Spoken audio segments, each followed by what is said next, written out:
Assume करें आपका अपने पड़ोसी से झगड़ा हो जाता है, हाँ, बड़ा सख्त किस्म का कोई कॉन्फ्लिक्ट हो जाता है। अब मसला ये कि कभी आप बाहर निकलते हैं वो आपको चंबे करा रहा है, कभी आपके बच्चे निकलते हैं, कभी उसके बच्चे निकलते हैं, आप मार रहे हैं, किसी का सर फट रहा है, किसी का कुछ।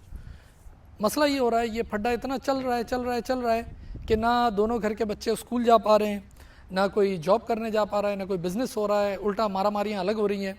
फिर होता ये है कि एक थर्ड पार्टी कोई आती है या इन्हीं में से कोई एक बंदा किसी एक को ठीक ठाक तरीके से चंबे करा देता है और इस फड्डे को सॉल्व करा देता है, यानी सही तरीके से मार के टफ करके सॉल्व करा देता है इस मसले को। अब जब मसले सॉल्व हो जाते हैं तो लोग अपने मईशत के लिए भी निकलते हैं, जॉब के लिए आपके घर वाले निकलते हैं, सब्जी लेने निकलते हैं और दोनों माहौल अच्छा हो जाता है। आप क्या कहेंगे कि ये काम करना अच्छा हुआ या बुरा हुआ? बोलेंगे यकीनन बहुत अच्छा हुआ।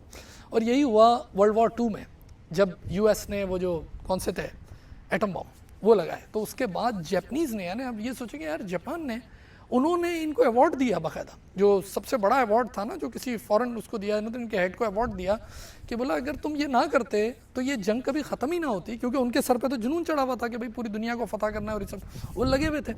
तो बोला इसकी वजह से ये हुआ कि वो जंग ख़त्म हुई और फिर आज आप देखें जापान कितनी तरक्की पे।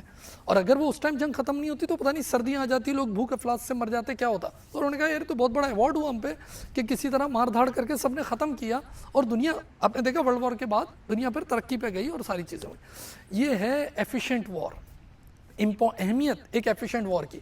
वो वॉर जो चली जा रही है, जैसे आप देखें इजराइल और पैलेस्टाइन, उसको देखें, यूक्रेन और रशिया को देखें, आप कश्मीर इशू देखें, ये जो इनएफिशिएंट वॉर होती है ना, जो चलती रहती है, ये बहुत ज़्यादा लॉस देती है कि दोनों मुल्क तरक्की भी नहीं कर पा रहे होते, सोशल, इकोनॉमिकल, पॉलिटिकल सारे इशूज़ चल रहे होते हैं।